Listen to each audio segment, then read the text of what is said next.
Welcome to documentary number 5. Again, I would like to make some kind of reason why I'm doing this.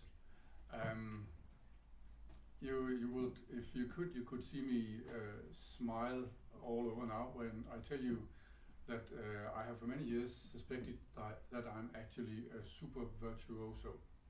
And this is a very strange thing to have in your mind when you can't play the piano.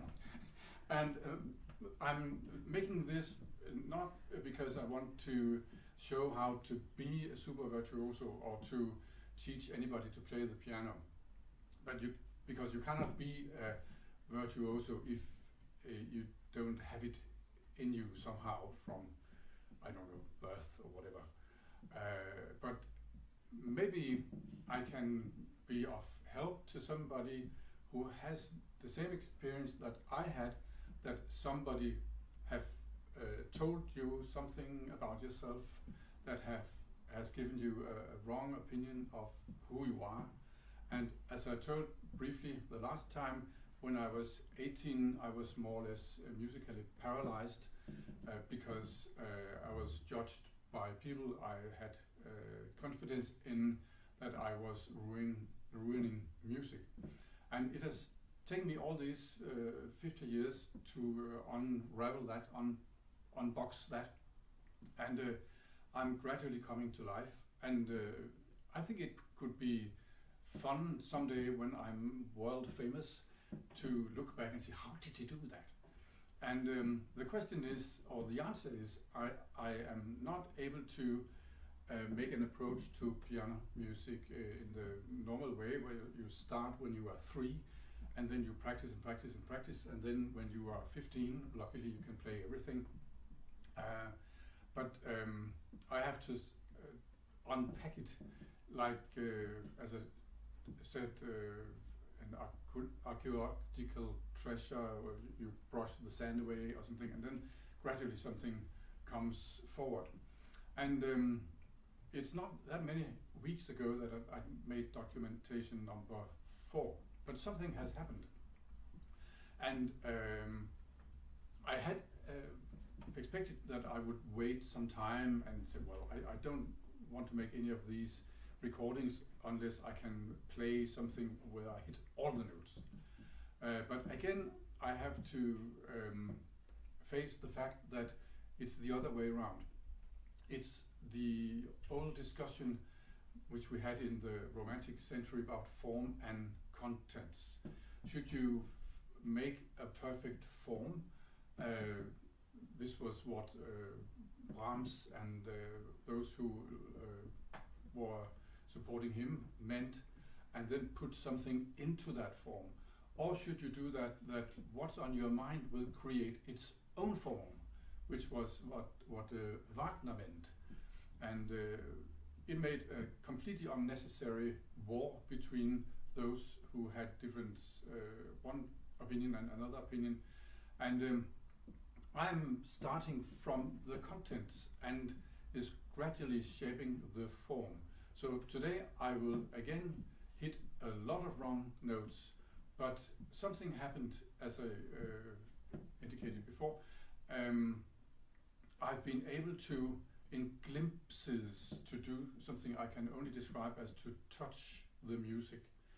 An example, if you caress somebody's hair, are you caressing the hair or the person? If you are making love to somebody, are you having intercourse with a body or with a person? If you play the piano, are you playing the piano or are you playing the music? If you are conducting an orchestra, are you conducting the orchestra or are you conducting the music? And I can give you a few brief examples of what it sounds like when I touch the music and not just play the piano. A very simple example. I've played this a couple of times and I'll do just a bit of it again. There's a vast difference in this prelude by Bach, how you do it. And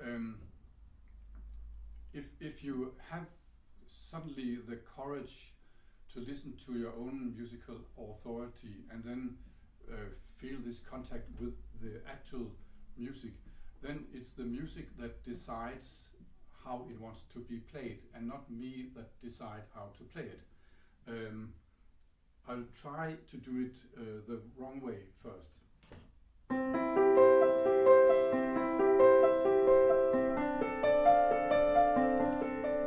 Which might be very good. And then I'll try if I can touch the music.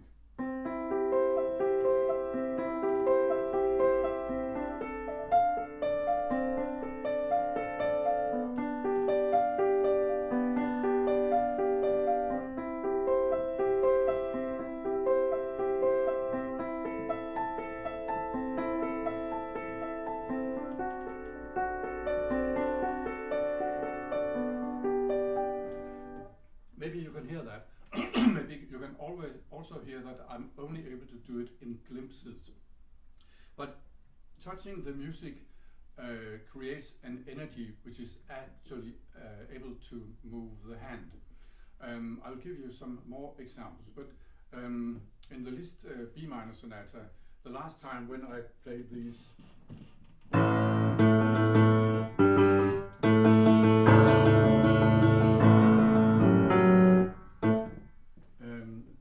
movements,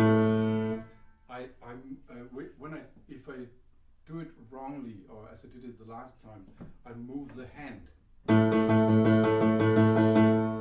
But now, if I touch the music, I'm not moving the hand. The music is moving my hand. It sounds like this.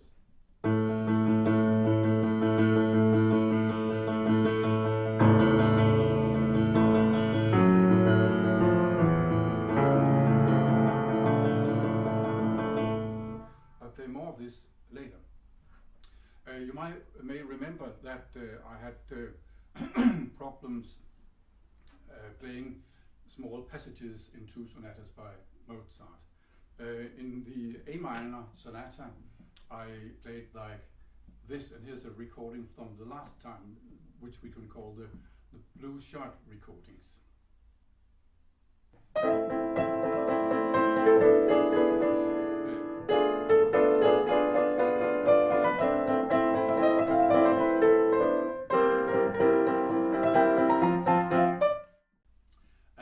This sounds differently. I'll take it from from the beginning of the sonata, and when I have this feeling, it sounds as if it sounds preposterous or something, but it is actually possible to hear the music or to crawl behind the piano and touch the music, but then you run into the problem that you have to forget everything you have ever been taught of how to play Mozart, because you must let the music decide how you want it to be played. And maybe somebody would say this is too romantic, this is too much, this is too noisy or whatever. But this is how it sounds.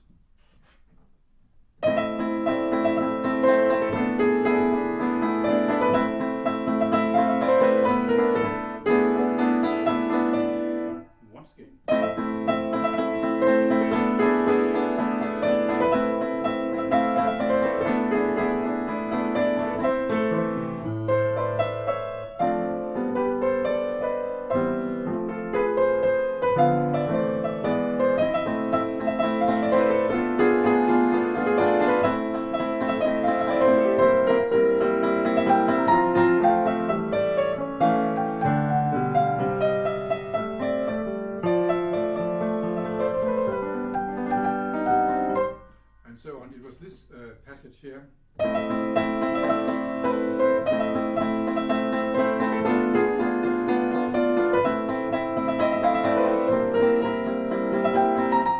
Which created a lot of problems the last time. I had a similar problem with the G major sonata,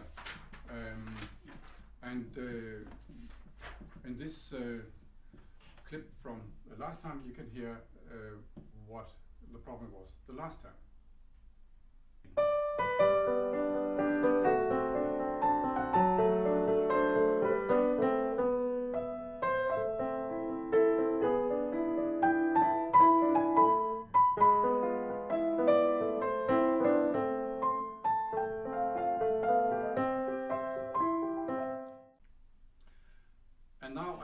try again. I start from a little earlier here.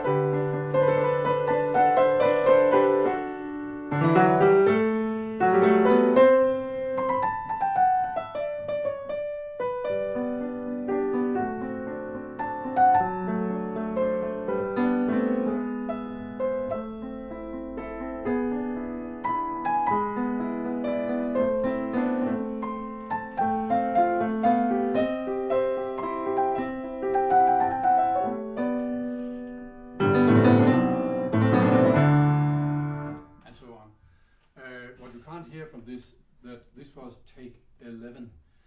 The sabotage is so intense that I'm really not allowed to be able to play the piano. So I had to do it again and again and again. So this was take 11. And it finally almost was there. And this is some really heavy thing to fight, that you're not allowed to play. This there was a pianist once who was named Ruth Slensunska, and her father used to beat her when she hit the wrong notes, and this might have given her a very strange relationship with music.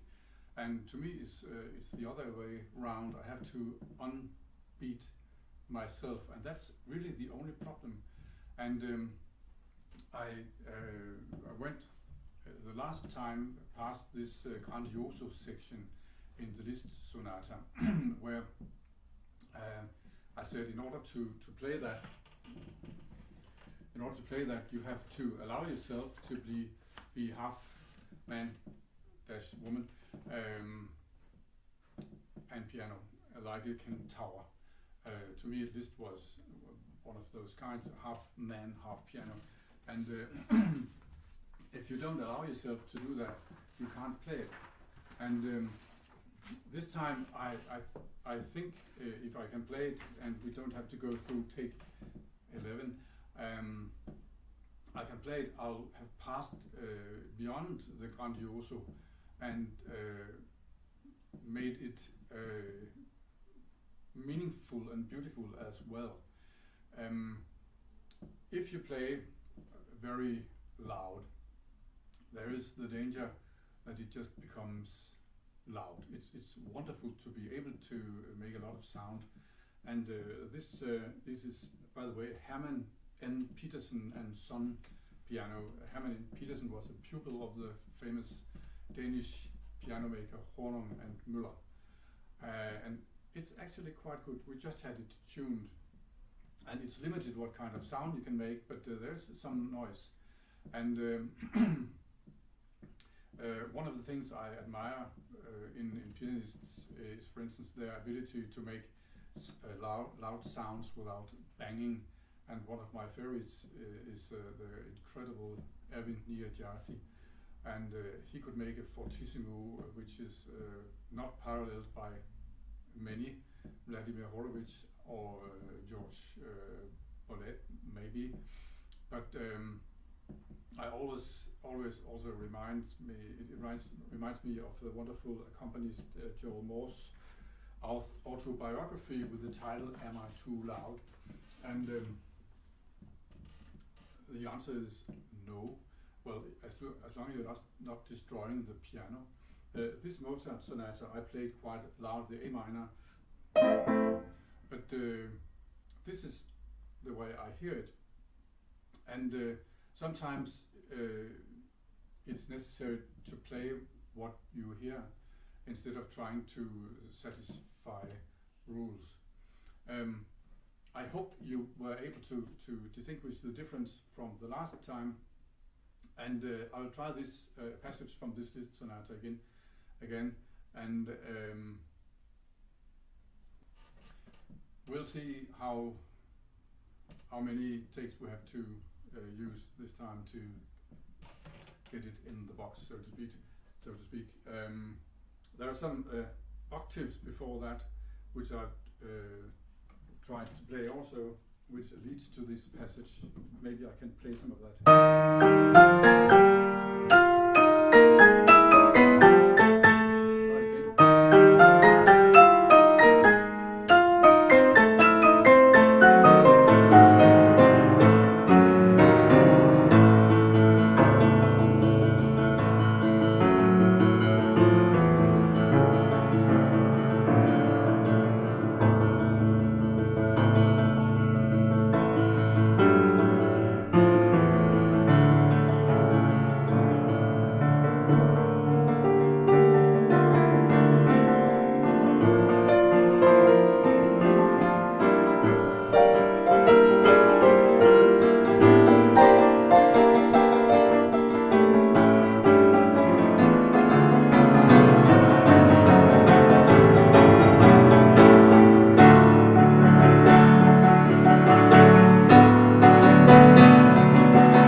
And I will give up and leave you with this, because when I get into the underlying feeling of this, the protest, I am not allowed to be a pianist, comes out. I can play it without problems, but not with this inside sabotage.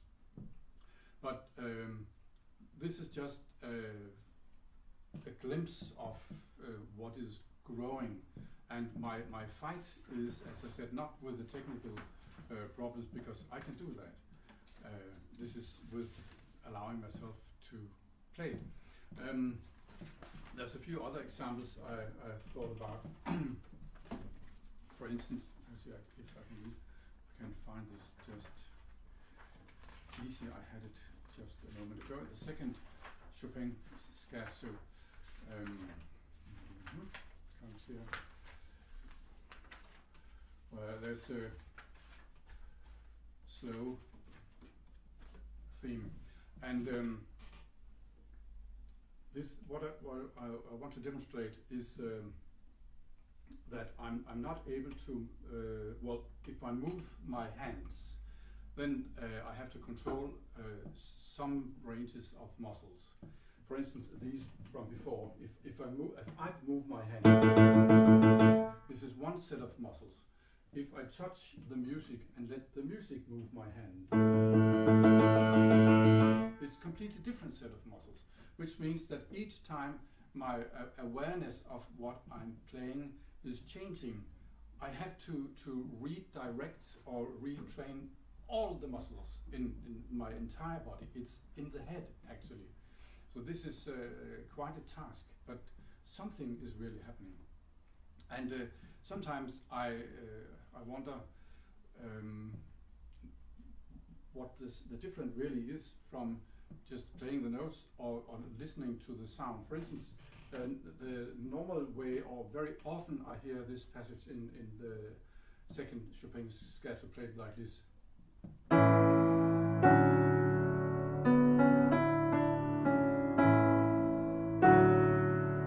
But this is not what it says. It says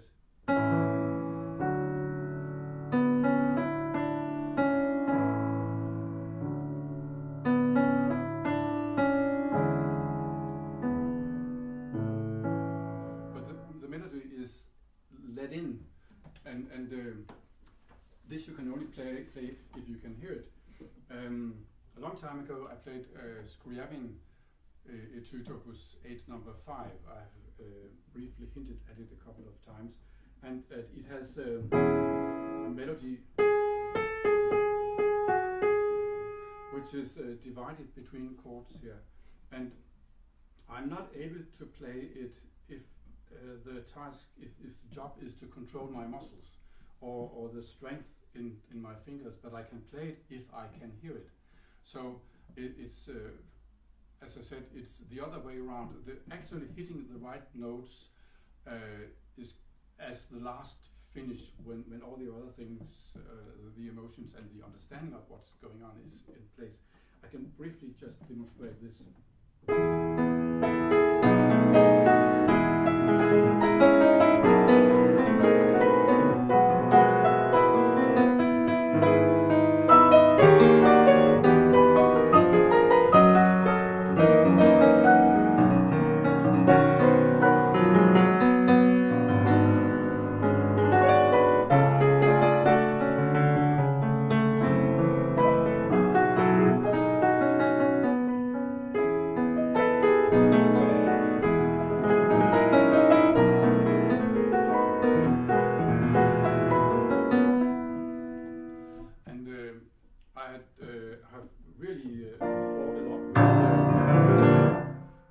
With this Rachmaninoff prelude, and the last time I played it,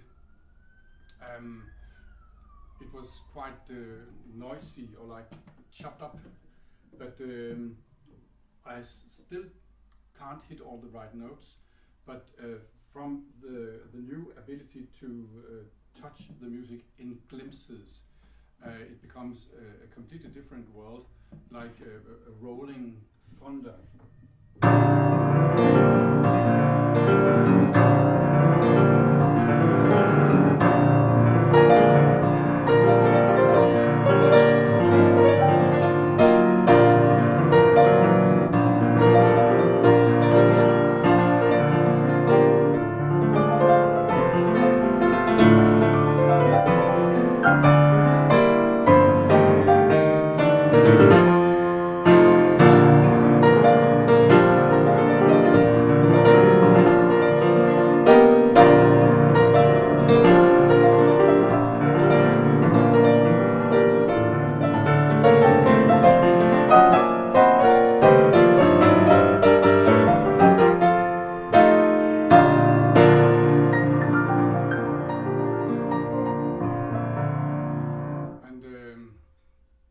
I know I will succeed in this, and the further I get, the better the demonstration is that music and the power to play comes from the contact with the music and not from some kind of gymnastic training. Of course, it's wonderfully satisfying to be able to play all the notes, and sometimes I really almost cry because I played wrong all the time. But I can hear that something is growing from the inside. I will finish today with once again playing the Wedding on Trollhausen, and also there you can hear there's a vast difference from what I did the last time, and it's been broadened out somehow. I can demonstrate until recently I have played the entrance to it like well, just empty fifth, as they seem to be.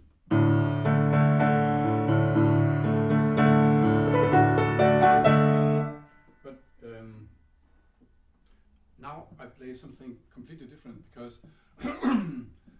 having contact with the music also means that you somehow have better contact with the actual key. So what I played this before, if you are going to touch the music, you have to hit the bottom of the key.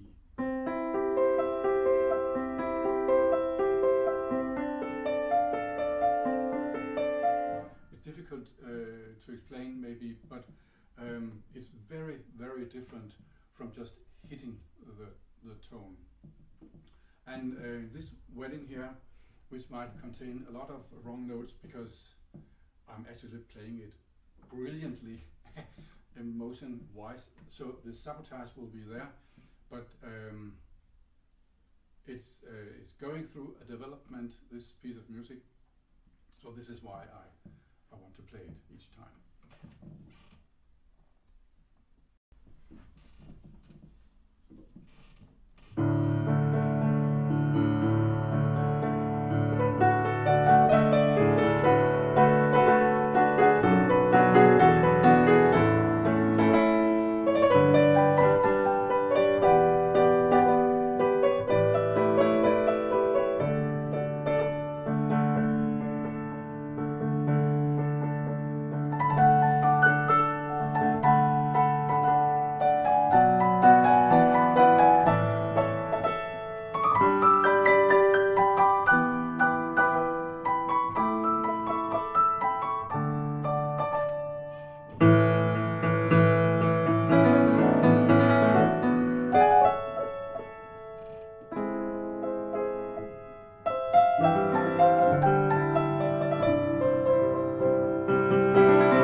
to be too good.